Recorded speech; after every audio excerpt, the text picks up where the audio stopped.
Hi, and welcome back to another episode of The Breakdown with Bethany. I'm Bethany Braun Silva, and today my guest is one of my favorite writers of all time. Bess Bell Kalb is on the show, and I could not be more excited. She just released a new picture book called Fluffalo, and it is absolutely adorable. She's also the author of the book called Nobody Will Tell You This But Me, and it had such a life-changing impact on me. I adore this book. I love it. I saw so much of my own relationships with my mother and my grandmother reflected back at me when I read this book. So when I had the opportunity to interview Bess, I was so excited, and of course you'll hear in the episode that I tell her just how excited I am to interview her and to sort of be face to face with someone who actually has inspired my second book, which I'm writing right now, which is sort of an homage to my mother and everything that she's taught me. And Bess also dives into this episode, her scary experience with bringing her second child into this world. And it's really an important thing for mothers to hear about, to learn about, and kind of be prepared for um, with what Bess went through. So I hope you'll take a listen.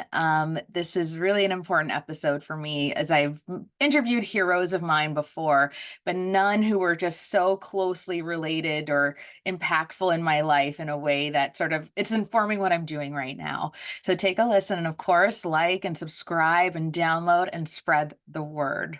Thank you.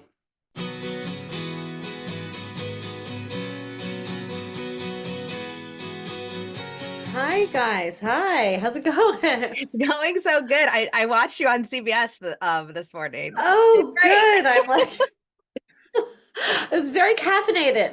Now I'm like I mean, how else are you gonna do it, right? Like, I was just like having nightmares all night that like I had four different outfits, all very different. And I was like one of them is like on fire. It was just like I don't know. Have you done much morning TV? I've done a handful, and yeah, so you did fantastic. The Skims thing though had me rolling on your when you shared about that, because what the hell?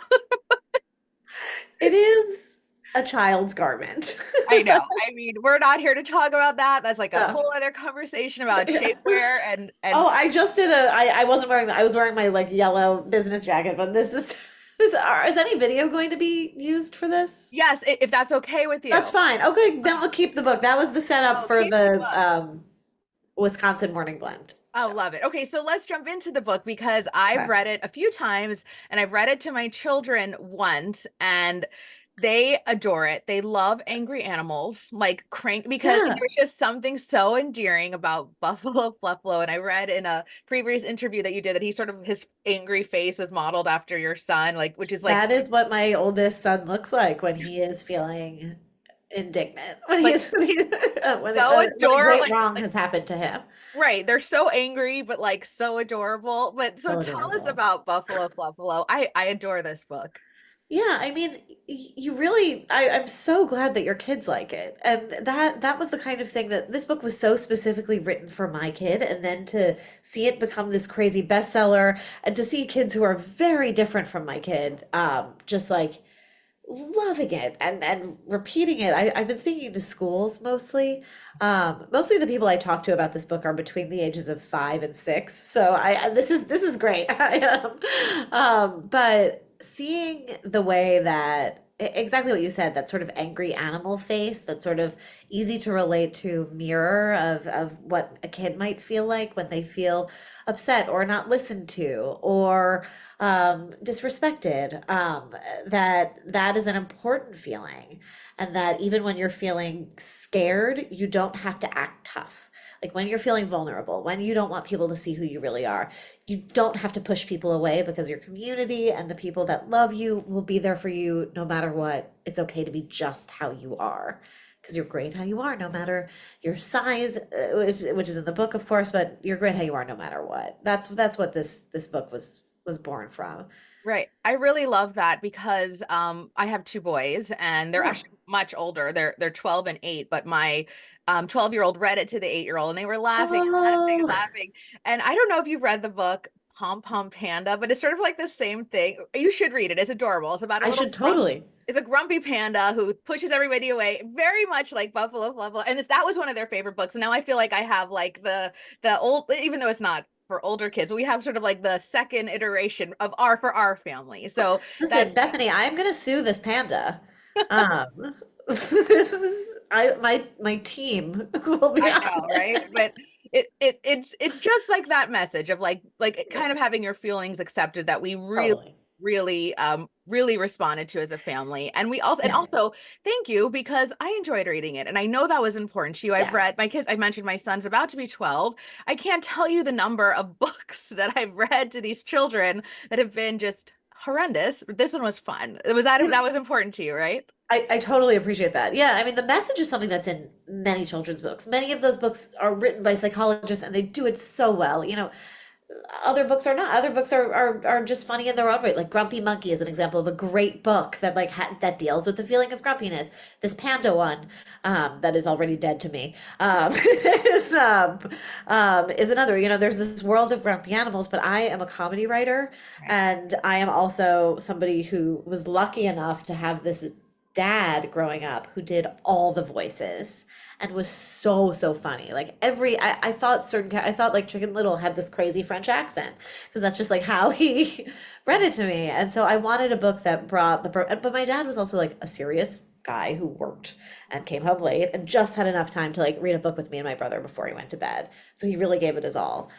So I wanted to bring that performer out in parents who might not be that way in any other aspect of their life.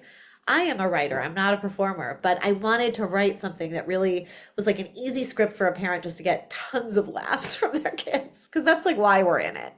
Right. And you nailed it. You nailed it. And I know you mentioned your father. So you've been on my radar for quite some time because I read Nobody Will Tell You This But Oh, Me. And all while like, the plot lines of your grandma's life and your life were very different. I'm also Russian Jewish American by way of Brooklyn.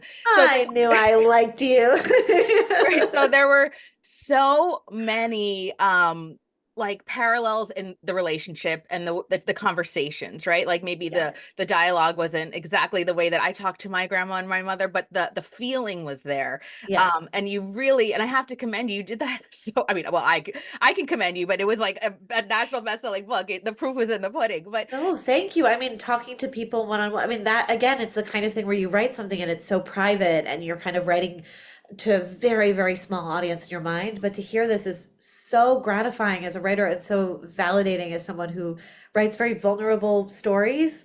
And so to know that they're not just like falling on deaf ears or like hard to access, it makes me very happy. Thank you. of course, because it was very impactful in my life. And I wanted to just get, kind of pick your brain. I mean, obviously it's very different writing a book like that, so heavily personal and then now writing this for your kids. But and you're a writer, like I know a lot of it has to do with environment, mindset, all of that. Can you take us through a little bit about like kind of like the shift or maybe writing for television and writing Yeah. memoirish book and now to writing Buffalo Fluffalo? I mean, I will say with no irony that Buffalo Fluffalo is the best thing I've ever written. It's like, this, nobody will tell you this but me.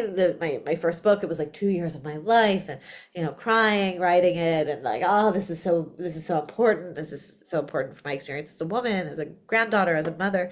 But no, Buffalo Fluffalo is the first thing that I've written where I'm like, no notes. I was like, this is it. I mean, it's helpful that it's like just several words long, but no, it's 40 pages, but like it really is something that I was like, it did exactly what I set out to do, which is make my oldest kid laugh. And Mm. like whatever is in it is the magic formula that is making kids laugh and it's resonating with them. And I feel like it is the book that I was like all of my training kind of led up to this. Like I wrote the very emotional book. I did a lot of comedy writing, but like Buffalo Fluffalo is kind of the like nailed it. Like, the first time I've ever felt that way. Right. I mean, and I'm sure they always say like writing like the comedy is way harder than all the other stuff. But the Totally. comedy for like a younger, like for kids, and I'm sure I wasn't planning to mention this, but my 8-year-old is working on a stand-up routine. And Oh my gosh. I'm like, what That's is happening? amazing. And he's nailing it. I I mean, bet of course he's he's nailing it, right? for But an like, 8-year-old to know he wants to do a stand-up routine means that he's got it. Okay, Like, I know. I'm like, this is wild. I could never do it. I'm a journalist. I write like very in a very different way, but he's really right. nailing it. But I also wanted to ask if it's okay because we are a podcast for moms, and I know, Yeah. and I follow you on Instagram, and I know you had a kind of a rough go of it with with Yeah. your second one, with Yeah. placenta previa and all of that. Yeah. Can you do you are you okay just to kind of take us Yeah, through that? I And mean, the reason I put it, anything that I have put out on Instagram, whether it's miscarriage or this catastrophic, but everybody's okay, birth, um, is because it is not talked about enough. right. I feel like it is my job to talk about it whenever there is interest or thank you for having conversations with moms about what really happens other than the perfect newborn photo shoot, where you're made up in a hospital bed with like your cute robe on. Like that's the sanitized version of what we are expected to put out there. But what really happens to so many women in this country and to so many people in this country who have given birth is not talked about and really scary. I had a horrifying situation happen during the birth of my second child, but it all ended up okay. And there are so many women, especially women of color, women in underserved areas, women who don't have access to healthcare, for whom, they wouldn't be sitting here able to tell this story. And so in telling it, I'm sort of telling it for them, um, from a perch of extraordinary privilege. Um, and yet this still happened. I had great health care. I had a great OB at the leading hospital in LA where we lived. My high risk specialist, I later found out, was quite literally, I had the royal treatment of maternal fetal medicine. A nurse who was doing a 3D ultrasound in this high risk specialty said, "Oh, well, if you've thought of the name Archie, another one of our parents have done that recently." And then the doctor was like, "Please don't say that." And I was like, "Oh, baby looks great, whatever with the." And my husband was the one who was like, "Archie, like the prince," or and then she was like, "Well, I can't say anything." So to give you an idea of the caliber of medical care that I was receiving, and they still completely miss this. Wow. It is the kind of complication that can only be detected on an MRI. The ultrasound didn't reveal any irregular blood flow. Baby looked okay, most importantly. And even though I was experiencing things like bleeding, abdominal pain, enough of a gush of blood that I had to go in an ambulance to the local hospital, not just my doctor's hospital. I just had to I was told to get to life-saving infusion. That was like at 6 months pregnant with my baby, my youngest. Still, I was told, and I am the hysterical Jewish daughter of two hysterical Jewish doctors, and I still was not taken seriously, or told anything was wrong. Now, with things like placenta praecretia, incretia, or accretia, conditions I know a lot about now and have honestly learned a lot about from other women reaching out, being like, "Yup, this happened to me. I was called crazy my whole pregnancy when I was like, I just know that something's wrong, even though you're telling me everything's fine." And, I was lucky enough to have needed a C-section because my baby was breech. He didn't turn, even though I did everything. I did acupuncture. I did everything to get him to turn. Cat, cow, I sat on a yoga ball for a month. I did everything and he wouldn't turn. And I think of him as this like angel, he was there like, "You're gonna hate me now, Mom, but boy, are you gonna thank me." Because when they opened me up for the C-section, they said, "Oh my God, there is a golf ball sized hole in your uterus and it has to go." While awake, I underwent a emergency hysterectomy. And a nurse in the post-op room, first of all, I can't thank the doctors and nurses at Cedars-Sinai enough, including my own OB, my OB who delivered the baby, not the high risk specialist, but and it's not his fault. But my OB, my regular OB who delivered my first son, came out of retirement to perform that C-section on me for my second son. Her name is Dr. Kathleen Valentin, and she saved both of our lives. And as she opened me up, she announced this to me and told me it had to go. And then a nurse in the post-op room, who was also very lovely, said, "This is a complication that you discover on the operating table or on the morgue table." And I'm very lucky that because even though I was in the middle of surgery, surrounded by doctors, I still needed blood transfusions and very quickly was bleeding out. So I see this story as something that happened to me and I live to tell the tale and honestly laugh about it. you know, the writing that I've done about it on my Substack, the Grudge Report, has been like mostly comedic. Yeah. And as a comedy writer, I think that's the way that I process trauma. But I am saying, as a mom and as somebody who is lucky enough to be interviewed about this, women and people who are pregnant need to know that when you know that something is wrong, you can trust your gut. And like there is a voice that is telling you what what is true, and like, and to trust your body, to trust your gut, and also to make sure that you're advocating yourself with your healthcare providers with everything you've got, so that you're Absolutely. doing it ahead of time. Yeah, I mean the advocacy part is huge. It's huge. I didn't have a similar experience, but we were in the NICU emergency C-section kind of thing, and I am Oof. so glad that you and I are able to kind of laugh about it on the other end of the trauma. But Yeah. like you said, I know so many women aren't as fortunate. Yes. But I am curious because I'm so invested in your family because of this book. What do you think your grandmother would have said about all of this that You know, happened to I you? was wearing her ring during that surgery, and her earrings actually, as I did with the birth of my first child. But I know my grandma would say, "That's your boy taking care of you." You know, I think she would have done exactly what I ended up doing in that situation afterwards, which is really rooting for the baby Yeah. and knowing that, and saying, and also, you know, I saw, not to be woo woo, because I really am not, but boy, did this experience bring something out of me. But like, I saw her in the lights in the on the operating table. I saw my grandma Bobby.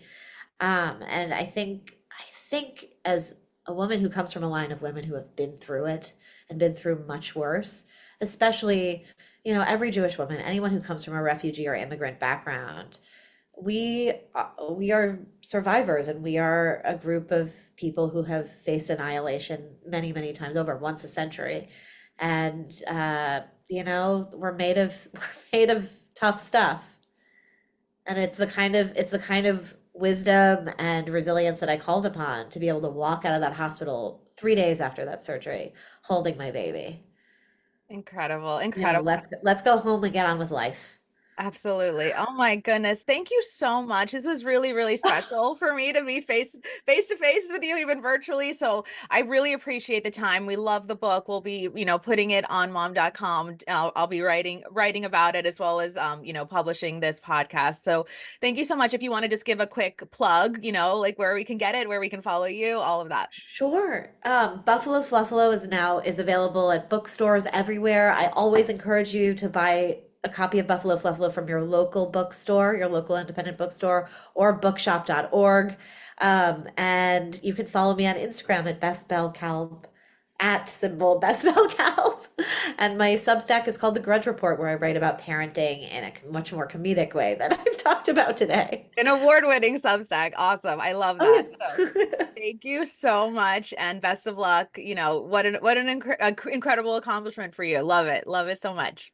Thank you, Bethany. And I love the podcast, and I'm so honored to be on. So thank you, Oh, thank you. thank you. Thank you. That means a lot. Yeah. Take care. Have a great You weekend. too. Bye. Bye.